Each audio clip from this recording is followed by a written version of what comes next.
Okay, so for this video we're going to be covering the rise of the Zubayrids?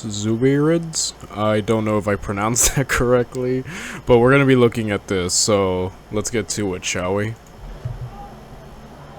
During the early years of the Umayyad Caliphate, the reigning emperor in Constantinople was Constans II, who faced an increasingly dire situation on numerous fronts. In 655, he had commanded the fleet that met disaster at the Battle of the Masts, only narrowly escaping with his own life. Uthman's murder and the beginnings of the First Fitna the following year might have seemed like an opportunity for Constans to avenge his previous Even though the Caliphate was vulnerable during the First Fitna, the Romans were unable to retake their lost territories in the east due to internal conflict. However, the pro-Roman Armenian families took advantage of this event and broke off from the Caliphate's control. defeats against a divided foe. But Constance's attention was primarily turned to the west, where the Slavs and Lombards threatened Byzantine holdings in Greece and southern Italy. Not only did these European threats prevent him from taking advantage of the Islamic Civil War, but they also necessitated a rise in taxes in provinces such as Sicily and North Africa, and seizures of church assets in Italy, sparking discontent and resentment towards Constans among both the provincial populations and the court in Constantinople. This political turmoil was Okay, disagreements between Chalcedon Christians and Armenian Mephisetes over the nature of Christ created this dissent and weakened the Byzantine hold on Armenia. Unfortunately, the monolith faith intended as a compromise and officially endorsed as a state religion by Emperor Heraclius failed to mend this schism and instead created a new one at the heart of the empire. worsened by another sort of conflict in the capital. It's cool to see that, like, while the Muslims are having their divisions in their faith, you also see the continual division between, what's going on with the Byzantines and, their faith. So overall, yeah, it's kind of like a cool mirror, and it just goes to show you just how religion, though a strong unifying force, always kind of like, not always, but like certain religions like Christianity kind of like, schism a lot. You've heard of the Great Schisms, and you even have so many denominations, so it's always just like interesting to just see how, religion just kind of fractures, while a strong unifying force can also cause a lot of fracturing amongst people and, places. Capital, a growing religious schism dating back to the reign of Heraclius. Efforts to reconcile differences between the Armenian and Greek orthodoxies led to the creation of the Monothelite movement. A sort of religious compromise followed, which failed to sway the majority of the Byzantine populace. By Constance's reign, this movement, that had been intended to reconcile Armenian and Greek religious divides, had simply created new divides within the capital, with Constance's attempt to quell the schism by banning all discussion of the controversy, even forcing Pope Martin I into exile after his condemnation of monothelitism, only creating new enemies for the embattled emperor. In 663, 2 years after the end of the First Fitna and the renewal of Arab attacks into Anatolia, Constans abandoned Constantinople and its hostile court and moved the Byzantine capital to Syracuse in Sicily. Unfortunately, the move would not long forestall his downfall. After relocating the capital, Constans moved into Italy with all the forces the empire could muster, in hopes of defeating the Lombards and securing southern Italy. His efforts were foiled at every turn, however, with the Lombards defeating him in a series of battles and forcing him to withdraw in shame back to Syracuse, while his son and co-emperor Constantine IV kept order in Constantinople.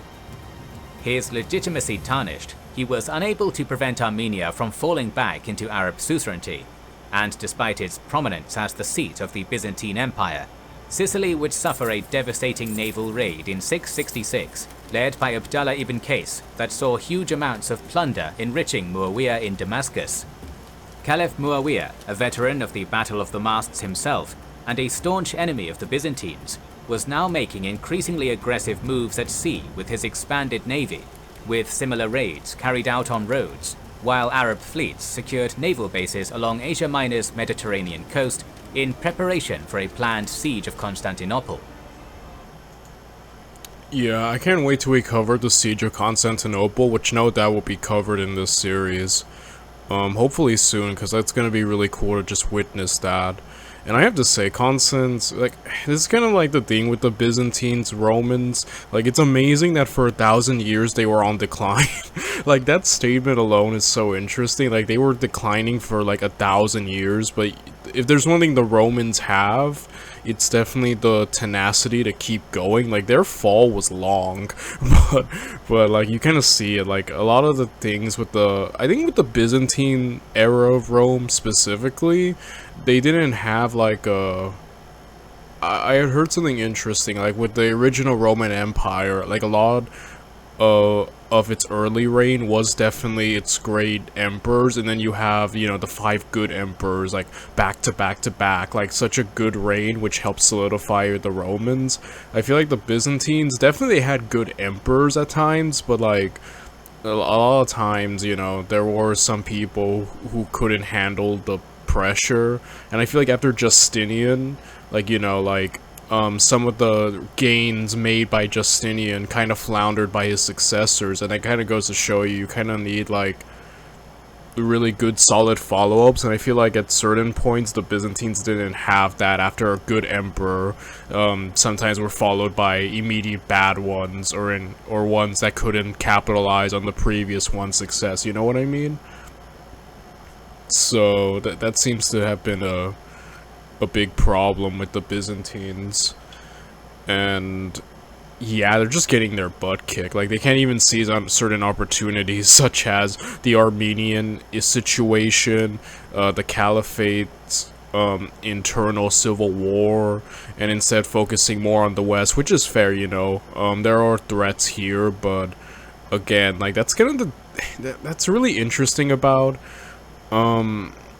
the Byzantines, their station in the world. They were, you know, basically held here in Anatolia, and essentially kind of like throughout the years they're kind of being pressured on many sides. Like, you have the Christians of the West, Europe, who eventually, as we know, screw over the Romans hard with situations like this and like the Fourth Crusade.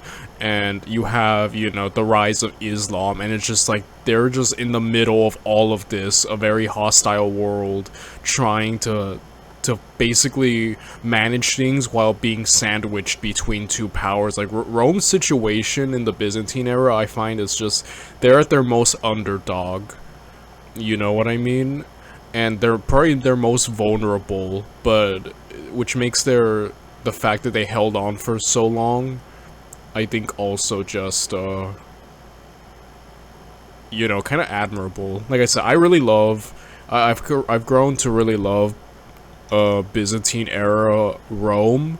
I'm starting, the more I learn about it, because I never really did much research into it before this channel. Like, I knew about, like, you know, kind of peak Rome, you know, pre-fall of the West, but I feel like ever since I started this channel, I've really delved more into the Byzantine era of Rome, more than just Justinian, because before this channel, all I really knew was Justinian, you know.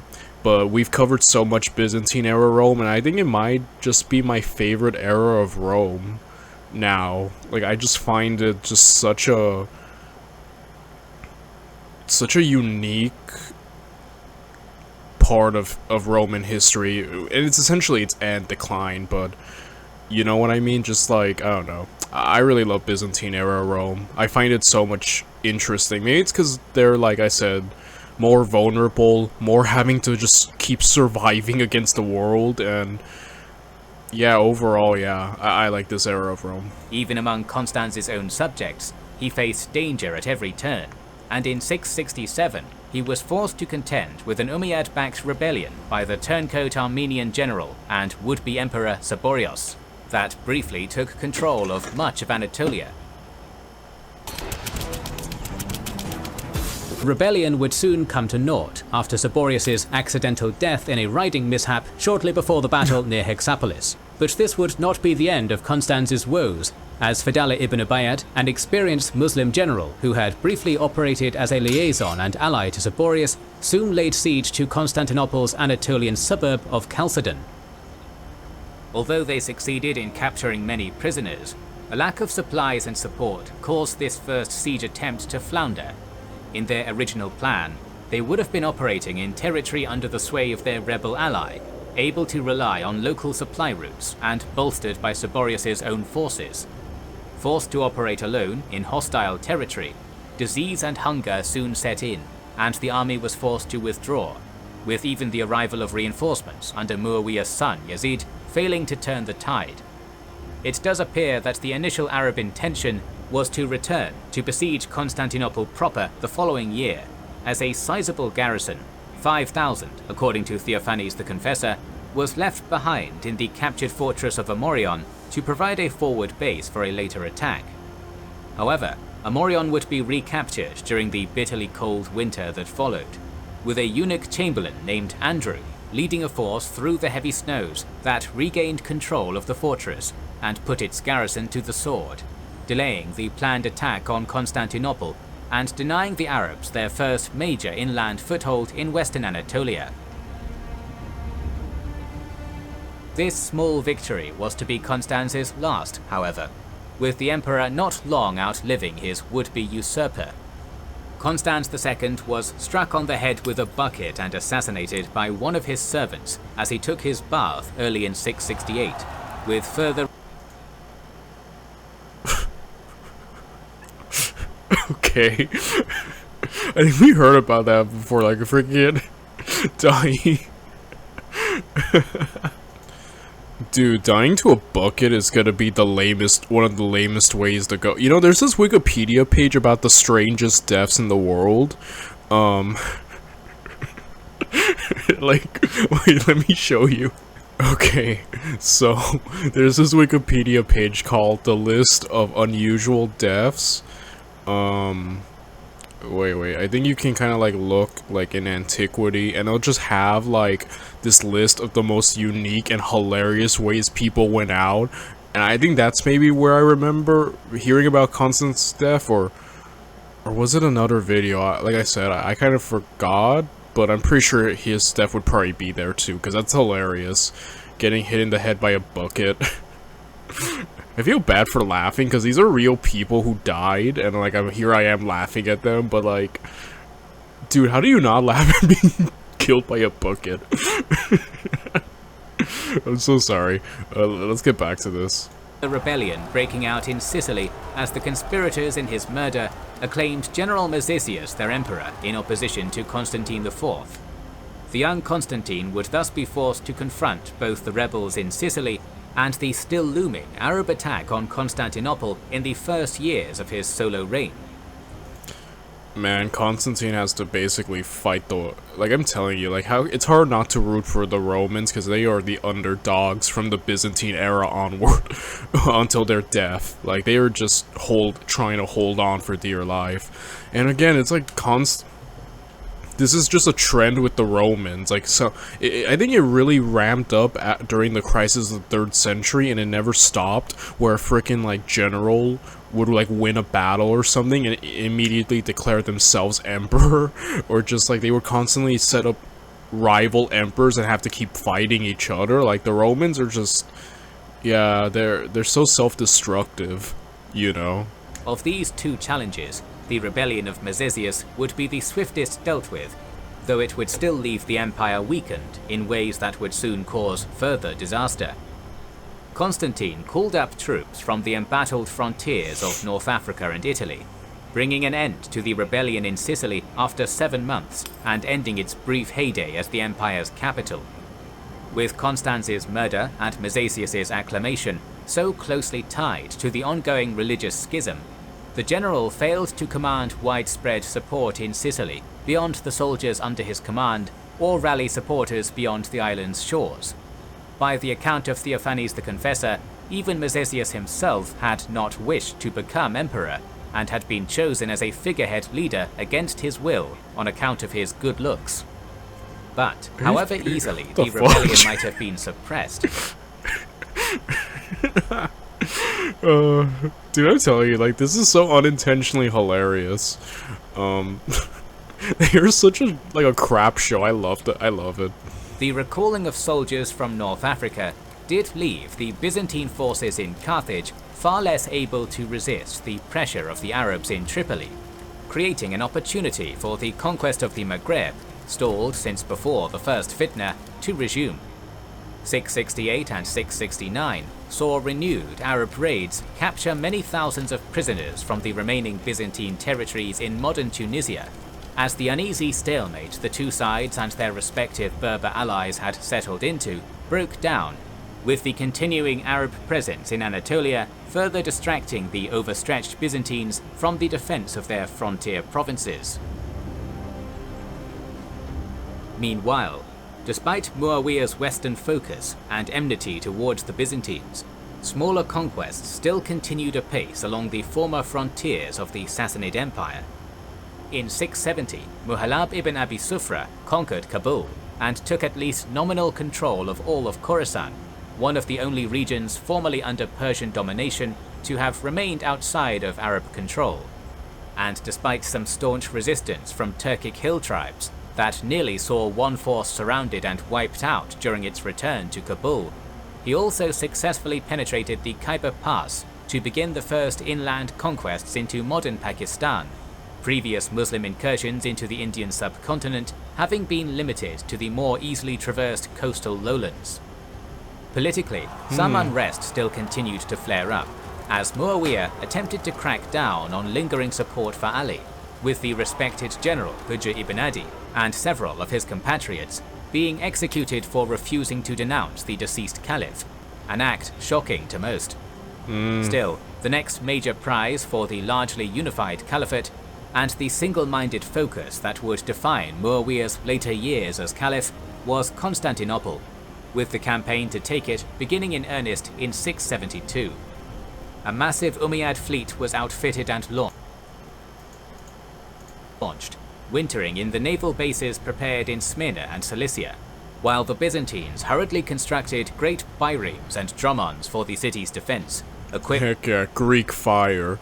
Like, that's kind of like a cool thing. I think, like, the recipe, I've heard it said that, like, yeah, the Byzantines had Greek fire, which apparently wouldn't even go out in water. Again, that's just the stuff I've heard. I don't know how scientific it all is, but, you know, like, it said that, like, it would burn and that water wouldn't put it out, and that, you know, it was eventually lost, a way to make Greek fire, so...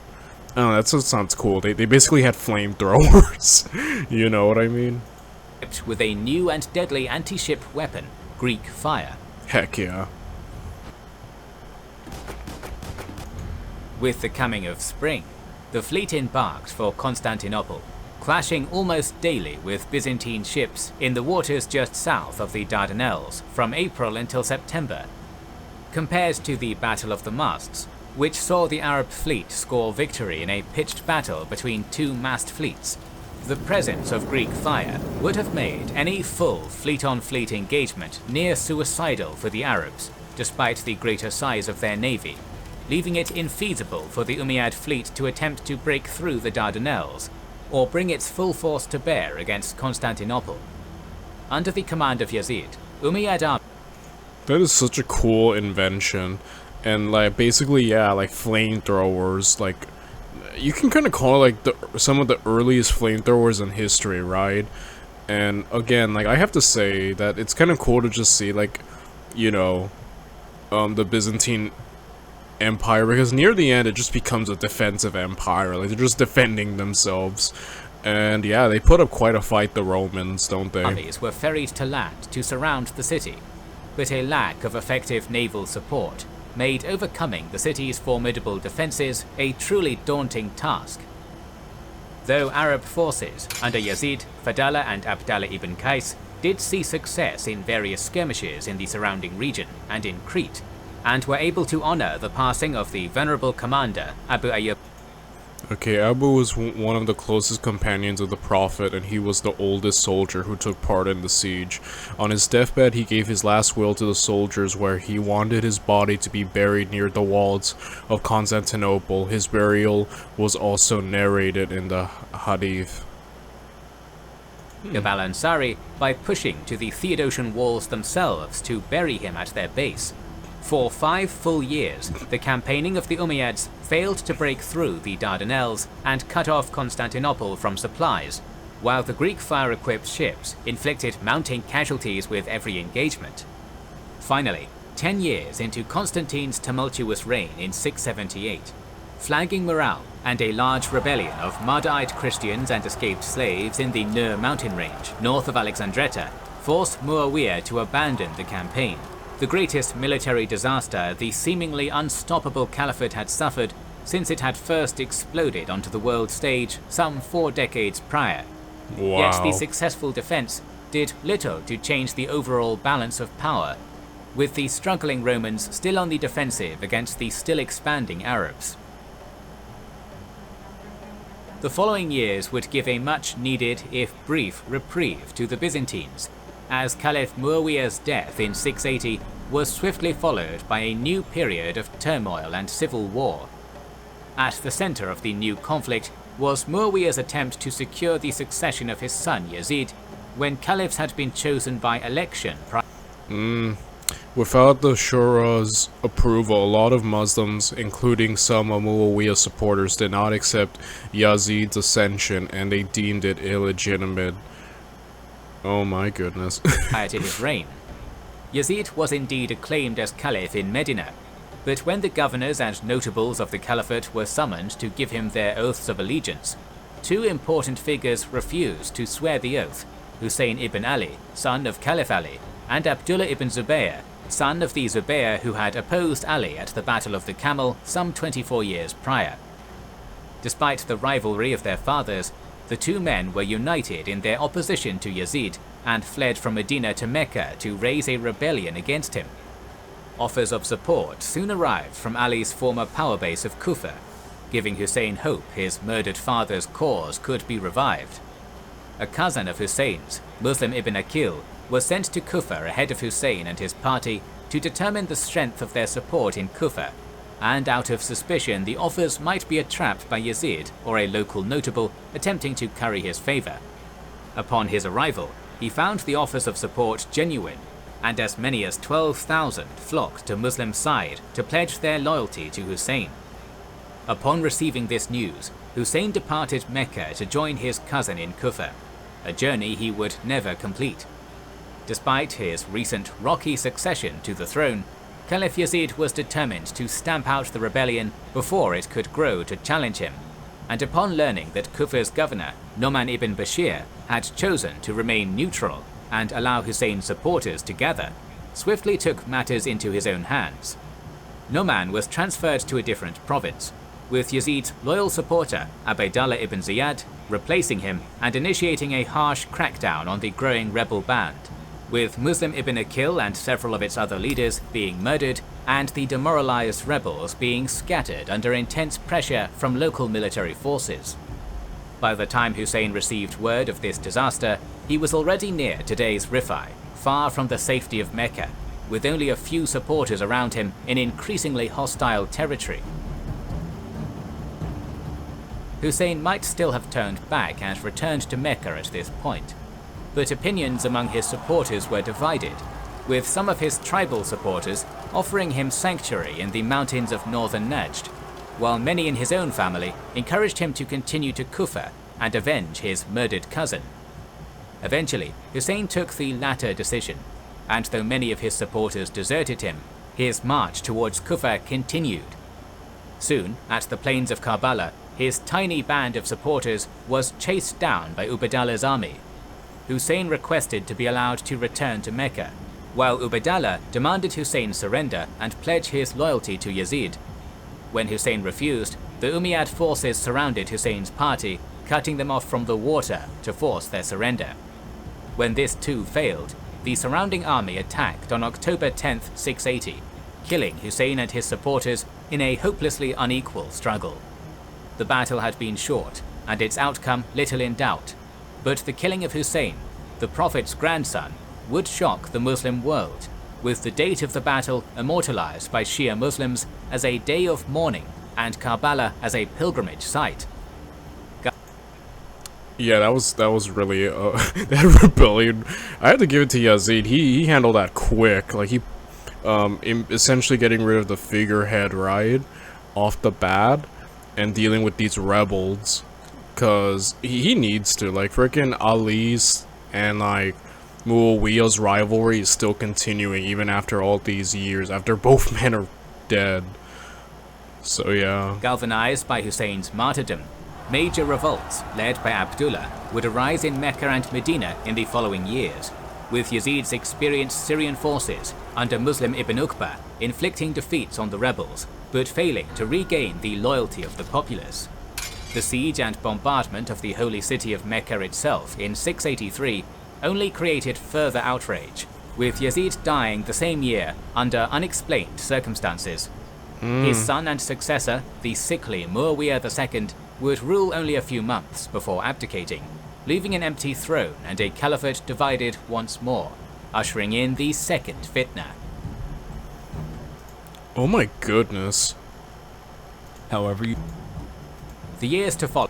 Okay, so we're getting into another civil war, right? Like, I don't know what else can happen. But that was quick though. Like, everything is falling apart once again. Follow would see numerous figures claim the caliphate. In the Hejaz, Abdullah ibn Zubayr was acclaimed caliph, with a majority of the Muslim world initially backing him. Ubaydallah ibn Ziyad, the general who had martyred Hussein at Karbala, established a power base in Basra and briefly claimed the caliphate as well, but failed to win the same widespread support, and was soon... Yeah, I mean, he murdered the grandson of the Prophet. I don't imagine most would want to join him, right? That's like bad PR there. Driven from Basra by an uprising of Kharijites. And in Syria, the only region still loyal to the Umayyad dynasty, Muawiyah II was eventually succeeded by Marwan, Caliph Uthman's secretary and cousin, with Yazid's young but popular son Khalid being sidelined. Ubaydallah would return to Umayyad service after the failure of his own bid for power, seizing 8 million dirhams from Basra's treasury before he fled, and would lead Marwan's armies in the coming struggle. Marwan's first challenge in defeating the more popular Abdullah was to secure his hold over Syria against a powerful foe uncomfortably close to home, Dahak ibn Qais, the governor of Damascus province, who had loyally served Muawiyah during the first fitna, even leading his infantry at Siffin, but had now defected to Abdullah in opposition to the Umayyads, bringing much of Syria with him. Marwan did have several major advantages, though some fighting broke out in the streets after Dahak and the young Umayyad prince, Khalid ibn Yazid, each delivered speeches in favor of their faction during the leading of prayers. The Umayyads retained control of the city of Damascus itself, and by extension, the vast treasury of the caliphate, allowing Marwan to win the loyalty of many local tribes through bribery. Dahak also retained some degree of loyalty to the dynasty he'd served so long, even briefly returning to Umayyad service after negotiating with Khalid and Ubaydallah, making him a rather reluctant and indecisive opponent, spurred on only by pressure from his overwhelmingly anti-Umayyad supporters in the Qaisi tribal confederation. Even so, Dahak and the Qaisi were able to amass a sizable army of 20,000 or more at Majrahit, at the edge of the desert to the east of Damascus, joined by supporters from across Syria. Marwan, on the advice of Ubaydallah, gathered his own loyalists from the Kalb Confederation and from the remnants of the once powerful Ghassanids and rode out to challenge him, with the two armies meeting on July 29, 684. With his own support... Yeah, I find the Umayyads' entire situation so unique because of how they just came to power during, you know, the fall of Ali and whatnot, and now it seems like they are the unpopular ones due to, you know, the last two caliphs not working out. So now they are like it's weird. It's like, it seems like it's turned. We're not there, the underdogs, and having to like continue fighting. So yeah, just the constant shifting of power is insane. Numbering some 6,000, Marwan was outnumbered greatly by Dahak's forces. Nevertheless, his infantry-heavy army was able to hold firm over the course of 19 days of raiding and skirmishing from Dahak's largely mounted force. Marwan's left was commanded by Ubaydallah, and his right by Amr ibn Sa'id, also known as Al-Ashdaq, an Umayyad clansman whose ambitions would lead him to attempt his own grab for the throne in the years following. Dahak gave command of his right to Zayd ibn Amr, with other notable commanders including Thawr ibn Man of the Banu Sulaym, on whose insistence Dahak had finally broken from the Umayyads. On August 18th, the fighting grew fiercer, and the skirmishing gave way to charges and hand-to-hand combat. Despite coming from so many disparate groups, the morale and discipline of Marwan's forces won out, with his hard-pressed infantry weathering numerous disorganized attacks until a mighty champion from among the Kalb, named Zunā ibn Abdallah, slew Dahak in the midst of a heated melee. Neither side at first realized the governor had fallen, with Zunā throwing himself back into the fray, unaware of the victory he had won. But another soldier, marveling at the warrior's prowess, soon discovered Dahak's body and returned his head to Marwan. Despite still holding a numerical advantage, the Abdullah loyalists quickly dissolved after their leader's defeat, the cavalry of the various tribes under Dahak's banner melting away and returning home or swearing obedience to Marwan. Many battles still lay ahead for the Umayyads, even with Syria now firmly in their grasp. Most of the caliphate still recognized Abdullah as caliph, and as the second fitna drew on, more factions and challenges would arise to complicate the struggle for the throne. But with his victory at Majrahit, Marwan had rescued his dynasty from the edge of total defeat. Dude, if the Umayyads somehow pull through this and Marwan wins, that's gonna be insane. Like, if he pulls that off. But, yeah, again, we see every time every time a commander dies, just the morale completely drops. And yeah, the Civil War is just such an interesting aspect. I kind of find it so far been the most, I mean, it's all been interesting, don't get me wrong, but like, I find just the Muslim Civil War just such an interesting aspect of their history, and I'm wondering just how the Umayyads plan on like taking it all back, right? You'd have to kill Abdullah, right? Like, I don't know. And with the armies of Syria and the treasury of the caliphate behind him, he now stood poised to reclaim the empire Yazid had lost. Holy crap, I can't wait to look at this. We're gonna continue tomorrow, and I guess we're just gonna cover the Second Civil War. Heck yeah, let's do it, guys. I'll see you guys tomorrow. Bye, everyone.